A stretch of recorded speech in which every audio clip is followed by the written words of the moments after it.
আসসালামু আলাইকুম রহমতুল্লাহি ওয়া বারাকাতুহু।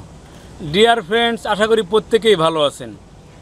আজকে আমি আপনাদের সামনে যে ভেষজ নিয়ে আলোচনা করব, যে ভেষজটির সাথে পরিচয় করে দেব, এটা আপনাদের কাছে অনেক পরিচিত। তবে দুঃখের বিষয়, এই ভেষজটি এখন আর পর্যাপ্ত পরিমাণে পাওয়া যাচ্ছে না। অনেক দূর দূরান্ত গিয়ে এই ভেষজগুলো সংগ্রহ করতে হচ্ছে। অনেক কষ্টে আছি বন্ধুরা, শুধু এই ভেষজগুলোর সন্ধানে অনেক দূর পাড়ি দিতে হচ্ছে। অনেক দূর পাড়ি দিয়ে আজকে আমি এসেছি নরিনা গ্রাম নামক একটি গ্রামের স্কুল মাঠের পাশে। দেখলাম অবহেলায় পরিত্যক্ত অবস্থায় পড়ে আছে মানিক ভাইয়ের বাড়িতে। তো মানিক ভাইয়ের বাড়ির আঙ্গিনের পাশেই পেয়ে গেলাম এই ভেষজটি। আপনারা দেখতে পাচ্ছেন, এটি আকন্দ উদ্ভিদ, আকন্দ নামক উদ্ভিদ। তো ভালো করে আপনারা লক্ষ্য করছেন।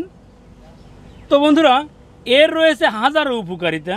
তো এই হাজারো উপকারিতার মধ্যে থেকে শুধু একটা উপকারিতার কথা আপনাদেরকে আজকে আমি বলবো। তো বন্ধুরা, হাঁপানি রোগে আক্রান্ত নেই গ্রামে 2-4-10 জন 20 জন পাওয়া যাবে না, এমন যেন এত পরিমাণে যে অগণিত। তো হাঁপানি বা অ্যাজমা আর শ্বাসকষ্ট কিন্তু এক নয়। অ্যাজমা রোগে আক্রান্ত ব্যক্তির শ্বাসকষ্ট হতে পারে, তবে শ্বাসকষ্টে ভুগছে এমন ব্যক্তির অ্যাজমা নাও থাকতে পারে। তো শুধু যারা শ্বাসকষ্টে ভুগছেন, তো তারা এই উদ্ভিদের কোন অংশটি ব্যবহার করলে শ্বাসকষ্ট হতে চিরমুক্তি পাবেন, আমি সেটাই আপনাদেরকে বলে দিচ্ছি। আপনার এই আকন্দ বৃক্ষের শিকড়কে সুন্দরভাবে শুকিয়ে নিতে হবে। আসলে শিকড়টি তোলা দেখুন একটু কষ্টকর হচ্ছে।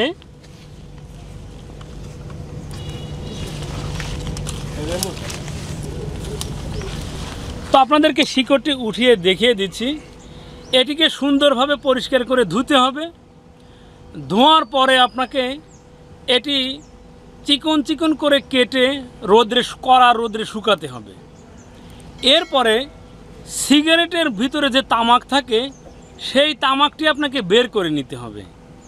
বের করে এই কুচি কুচি শিকড়ের এই কুচি অংশগুলো সেই সিগারেট অথবা বিড়ি, যেটাই আপনাদের হাতের নাগালে আছে, এর ভিতর ভরে ধূমপান করতে হবে।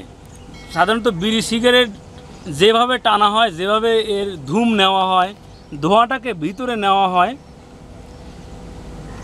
এক কথায় আপনারা যে ইনহেলার ব্যবহার করে থাকেন, সেই ইনহেলারেরই একটি বিকল্প এটি।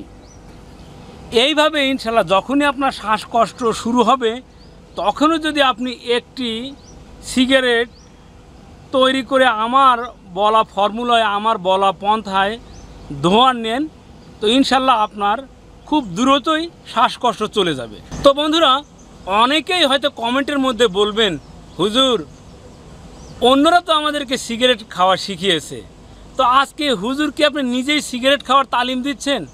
তো বন্ধুরা, আমি আপনাদেরকে সিগারেট খাওয়ার তালিম দিচ্ছি না, এটা একটা চিকিৎসা পদ্ধতি। চিকিৎসার খাতিরে অনেক সময় হারাম বস্তু হালাল হয়ে যায়।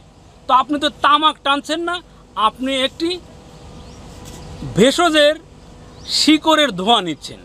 তো বন্ধুরা, আমার বলা ফর্মুলায়, আমার বলা পদ্ধতিতে ব্যবহার করুন, সুস্থ থাকুন। ধন্যবাদ সবাইকে। আসসালামু আলাইকুম রহমতুল্লাহি ওয়া বারাকাতুহু।